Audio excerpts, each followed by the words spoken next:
That's my channel introduction, Becky having a biscuit.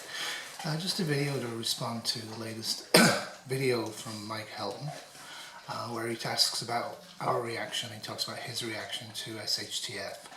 I think it's kind of obvious from the video what he's talking about is an SHTF that occurs literally overnight with very little warning, and an SHTF that's national or global in span.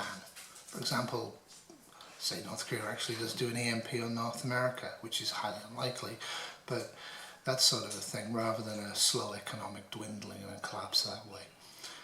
And it's an interesting question. As many other preppers are picking up at the moment, the mind is the single key tool to deal with anything in life, whether it's good or bad, emotional or physical. How you actually interact with your external body by your mind, and how you allow your mind to cope with challenges and triumphs. Because remember that when people win the lottery, an awful lot of them have miserable lives, which is something we all think that wouldn't happen to me.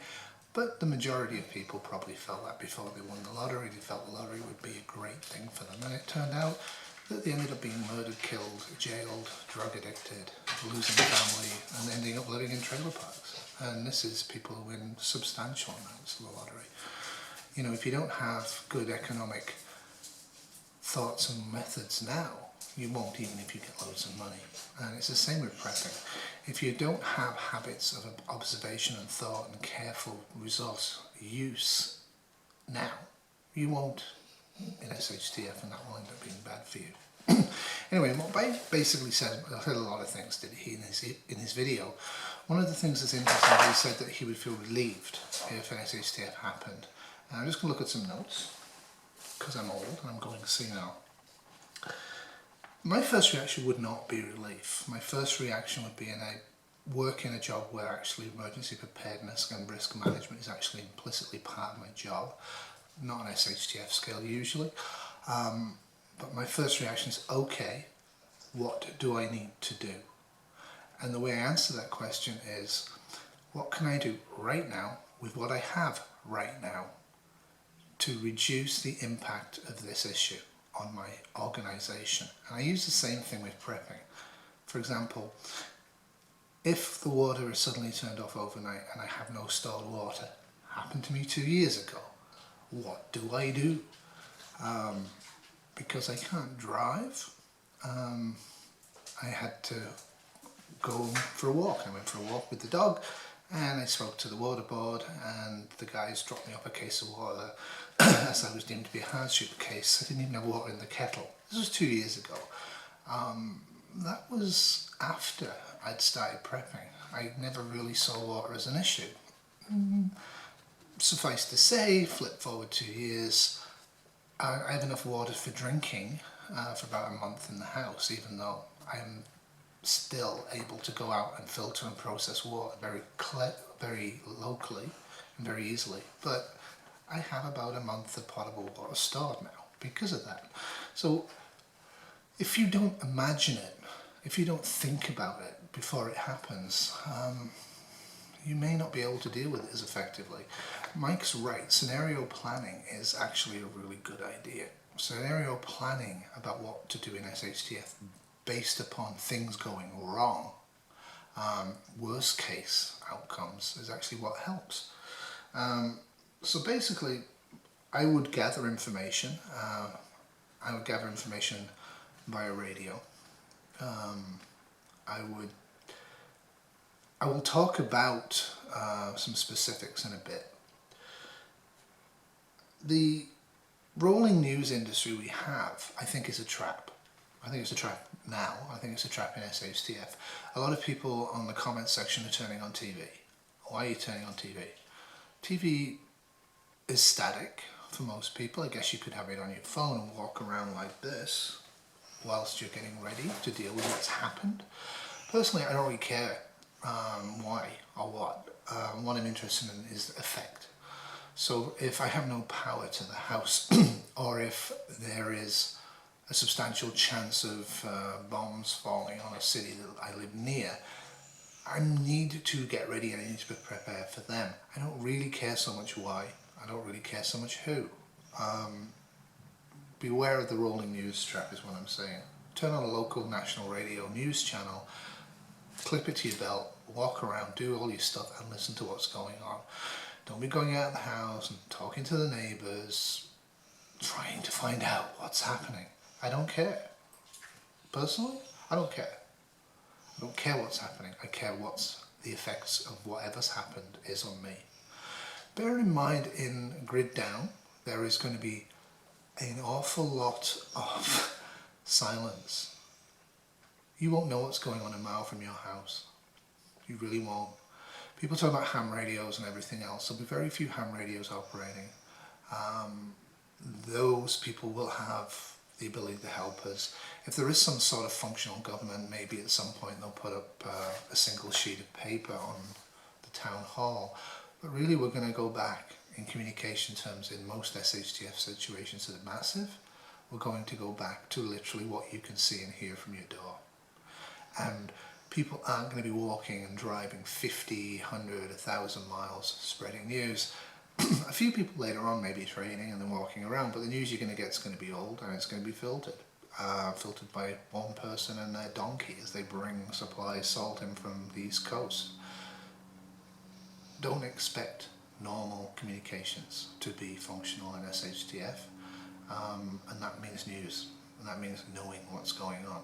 Human beings these days have this huge desire to know what's going on and to give their opinion and to interact with the external world via screens.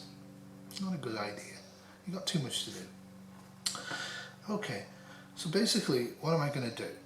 I'm going to increase my potable water stocks, I'm going to increase my fuel stocks, I'm going to increase my security stocks, and I'm going to increase my food stocks. That's my priorities for me. I'm not going to go into too much about security because it's a bit of a dodgy issue, and also most of this is going to get covered in a little while. So I'm not going to be relieved it happened. I'm looking forward to a rich and well pensioned and well funded and well thought out retirement in about 3, maybe 5, 7 years time. I personally hope that I get my dream retirement. I would like to take my girlfriend to Australia for 5 weeks, and I would like to do a few things, like have a nice homestead set up in the north and have some chickens as pets, but eat their eggs. Okay, it's happened. I didn't expect it to happen, but I'd planned for it. I was hoping it wouldn't happen, but I kind of think it's going to happen. So it's happened. The event has happened. The events, as it will be, not the event. There'll be events for a massive SHTF. Has happened, and it's happened suddenly. I won't be relieved. I'm going to feel too bad, too sad. I've got things to do now. My life has changed. Day one, minute one. I don't have time to sit around and make YouTube videos, watch YouTube, trying to find out what's going on in the world, worrying about my haircut. I don't have those issues anymore. My issue now is survival. Basically, water, fuel, food, security. There are others, but in the impact of an SHTF that's sudden and massive and sort of unexpected, I'm focusing on those 4, like a laser beam. Anyway, there were some questions below the line which I thought were kind of interesting, and comments below the line, and that's one of the strengths of Mike Helton's site, is that by his personality and how he presents things, he doesn't present it as an expert, he doesn't present it as a bow. He tells you, I've been thinking about this and this is what I've come up with, and he gives you a lot of detail in the background, which is really helpful. It's not as good as a two-way communication in real time, but it's useful, and it does stimulate some really interesting comments. So I'm just going to read a few, and I'm not naming the individuals. Hold in place, security, gather intel, and start yelling, I told you so. Okay, I'm hoping that's a joke. Security needs to be covert, pre and post and during SHTF. Why would you tell anybody, oh, I warned you guys this would happen? What you're saying is, when you get desperate, come and shoot me and take my stuff. So I'm kind of hoping that was a joke, but I do agree with the rest of it. I would have a cookout, burger and dogs. I think I'm not sure if the comment was in jest or not, but actually it's a really good idea. If you live physically near neighbours as I do, it's excellent advice. You know, your freezer's down, your fridge is down, why not? Fire up a non-prepper stove, remember, you don't prep, and start a barbecue on the front lawn. And remember, listen, think, look sad, express pathetic helplessness. You don't know what's going on, you don't have any preps, and you're hoping and expecting that the government will fix it all soon. But what you're doing is you're listening, looking and observing your neighbours. Who appears to be a threat, who appears to be an asset in this situation. Be very, very silent, be very, very careful. But yeah, why not? You should be the one that start the barbecue. Why not? Because you've got nothing else to do, right? Observe, orientate, decide and act. The OODA loop. It's good advice. People like to fall back on their military background. It's kind of reasonable advice. But I do think in a lot of SHTF, especially the southern one, you're kind of wrong. You need to act. You need to, if the taps are still functioning, fill up with potable water. Observing and orientate. Yeah, okay, whatever. You should have done that in your mind beforehand, which is kind of what Mike's point is. For a sudden SHTF. Get a scanner on and listen to the local traffic, local enforcement traffic. If TV still works, tune into local news to see what's happening and how locals are reacting. Get everyone home ASAP, including myself. Okay. Pretty much everybody in your family or your core group should be able to get home themselves. You shouldn't need to have anything to do with it. Nor should you want to have anything to do with it. Okay, you've got a 3-year-old child in daycare, you need to make arrangements for that. But otherwise, no. A 10-year-old can get home. They're quite capable of it, and they should know to come home immediately and not stay in place in the school like the teacher's instructing them to do. Get people to function independently in advance. All they need to know is go, if X happens, it's really bad, go home. Go home immediately. Don't hesitate, leave things, leave possessions, come home. Anyway, that's just my thought on that. Scanners are likely not to be working. Most local law enforcement, including fire services, are starting to encrypt everything as a terrorism prevention method. Again, if you have scanning ability and you have that independent of the grid and you in an area where you can hear local law enforcement, yeah, why not? I wouldn't count on it lasting very long, but why not? Okay. Your best bet is to have some cash on hand in $5 and $10. Go directly to the mini-mart down on the corner. If electricity is out, he will only work with cash and won't be giving change. If it isn't a gas station, you will have a good chance of probably getting to be one of the very few customers. Absolutely. We have about $400 in cash and small bills in our get-home bags in the car. That's 4 times what a taxi would cost. So we expect to be able to throw money at people in early SHTF to get home. You never know, before the roads jam, while people are milling around, observing, listening, trying to figure out what's going on, we're coming home. Then we might do that. There is a mom and pop on the corner store up there, about a 5-minute walk. We would hit it twice, separately but together. We'd go in there with a backpack, we'd buy 2 to 3 normal carrier bags and get them to provide the carrier bags and then put them into the rucksack and come home. There's a few local stores we might hit.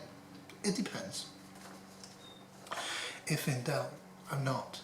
I have preps already, but if I feel I've got a window of opportunity and it doesn't compromise my security, then I will certainly be doing that. And security means in the moment. Is it dangerous to be in those stores? Could it turn dangerous very quickly? But it also means, are you being observed bringing food and stuff into your house by your neighbours? It's part of it, right? Hence we'll shove everything in backpacks. Our neighbours are used to seeing us wandering around with backpacks. They're used to me pulling out picnic blankets and dog stuff out of the backpack in front of them, but so they don't see my backpack as anything other than me carrying stuff for the dog, stuff for a picnic, or mostly school papers to grade. So seeing me staggering around with heavy backpacks is not abnormal, and everybody in the neighbourhood knows I teach and it's grading papers. OPSEC. I'm running down to the grocery store for bread and milk. Milk's really bad for you. As a vegan, I'm telling you now, stop all dairy. And most forms of bread that you'll buy are also kind of bad. But yeah, why not? Why not? Load up. On a positive note, I don't have to water my lawn or garden. Absolutely. You don't want to make your house stand out. You don't want to be clean, you don't want to be shaven, you don't want to have your hair trimmed, you don't want to have nice clean clothing on. As the neighbourhood deteriorates, you deteriorate with the neighbourhood. You're the one who will be asking for food handouts, you will be the one who looks like you have nothing, you won't be putting out trash, you won't be burning fires except in extremists, you won't be looking well, and you will be losing weight. I am losing weight. I lost 4 pounds this week. Anyway, don't be lighting lanterns at night in neighbourhoods where you have neighbours if the power is out. Why? Not even a small candle. Like a week or two down the line, a small tea light at night is going to say to people, hey, maybe they have something I don't. Maybe I need it.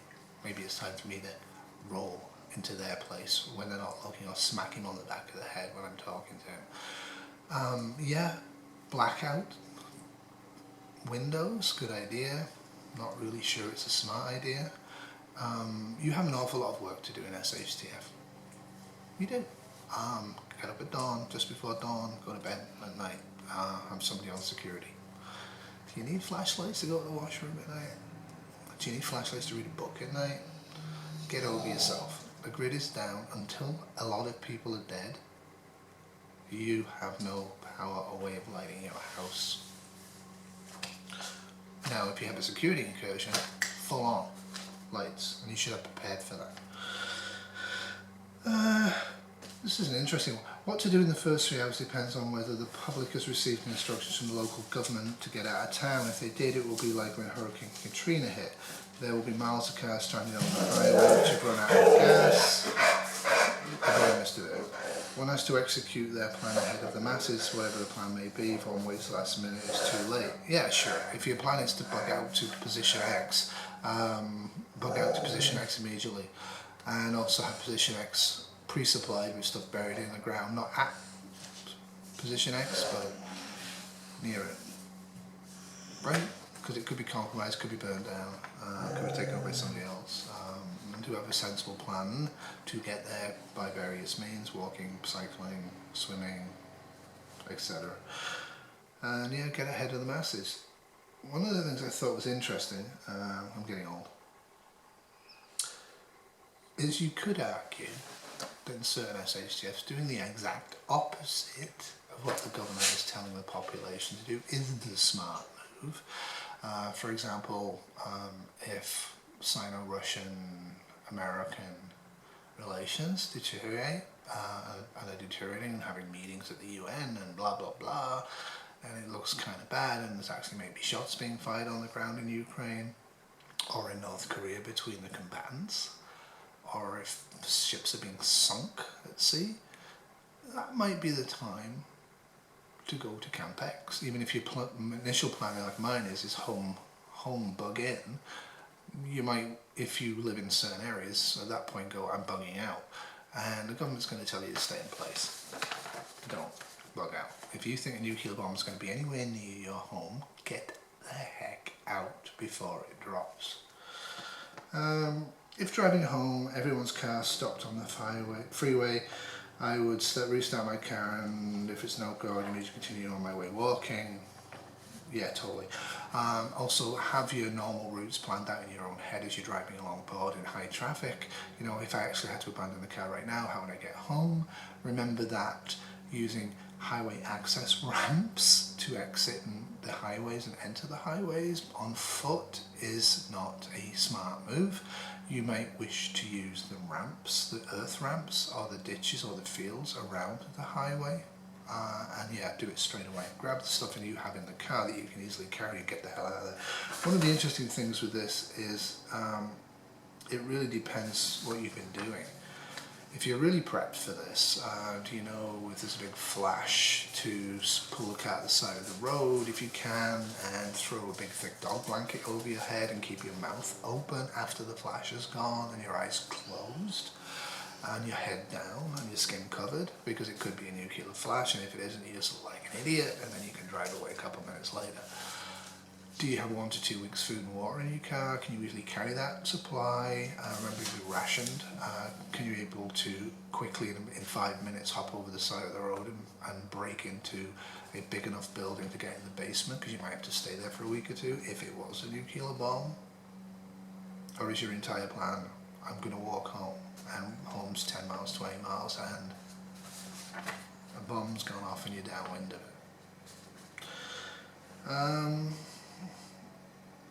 I think this one is staying home and the hell off the streets would be the best route. Tune into the news and the radio for information. Perhaps you should already have all the supplies in place. Hunker down, arm up, and see where it goes. Stay alert. That's good advice. It really is. Well, like I say, it's a very, very sudden one. Depending on the nature of what the sudden is. If it's a sudden nuclear attack, then it would be, I'm just doing that. If it's a sudden grid down and nobody quite knows why, and there's no communications going on, I might hit the mom and pop store. Why not? This I found kind of interesting. This is 2 comments. Depending on what it is, and if we ever find out, I would have all my news sources on as I organised all my gear in the living room. I would then slowly load up my vehicle and have it set to go to my bug out location depending on what the news stays. The other one says, sorry, I'm getting really old. The next I would do is load my car with my gear and keep an eye on my neighbours and gather some info on how they react and if they're a possible threat. No. Okay. You should have that figured out about your neighbours well before the bombs start to fall or the zombies start to creep around. You really should have sussed your neighbours out well in advance. And why are you guys doing loading your cars up? To escape to your bug out locations? Is your car hidden from sight from neighbours, or are they going to see the car being loaded, or are they going to see the car full of supplies? When you drive on the highway, are the highways going to be accessible to you? Everybody keeps going about country roads, but they happen to live in suburbia. You have to get to the country road. When you're on the country road, driving around with your loaded up vehicle, does your vehicle look loaded up? If it does, that might give people the idea that you have stuff in the vehicle that is worth taking you out for. And although people seem to be in love with the idea of having firefights, bullets tend to rip through modern vehicles, even SUVs. And really, do you want to be in a firefight? If you're able to bug out by a vehicle, your bug out vehicle should not look full. It shouldn't have stuff on the roof, it shouldn't have stuff going up from the back seat. It should look pretty much empty from an external viewpoint. And you should be prepared to abandon that vehicle and the stuff in it immediately. Again, if you have a bug out location, buy a shovel, dig holes, bury things around the place.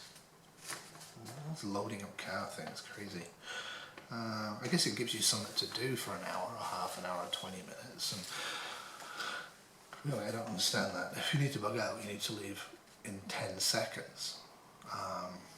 Not in 20 minutes while you're loading a vehicle. So I guess if you preload your vehicle and you can do it and nobody can see you loading the vehicle and the vehicle's kept in a garage, fair enough. But even so, if you thought about your vehicle looking loaded on the roads. Somebody said this is the last one, I'm going to do another video in a minute. Just pissed that 3 cell phones all needed charging. Took care of that this morning, I stayed calm. Well, cell phones are junk in SHTFs, and if you're really bothered about them, buy a battery charger and keep it charged. And why do you have 3 cell phones? And yeah, good luck. The fact that cell phones aren't going to work in an electrical down situation is kind of known. And you need to be thinking about that in advance. A lot of people have communications protocols to connect with family and neighbours and friends that are electrically dependent. And no one knows if electricity or communications will survive an SHTF. Anyway, thank you very much. I'm just going to do a part 2 to this where I'm actually going to talk about a emergency reaction plan to an unexpected SHTF that I wrote for my girlfriend. So that's all from me. And that's all from the dogs. Have an absolutely fabulous and wonderful day. Sorry that's a bit long, but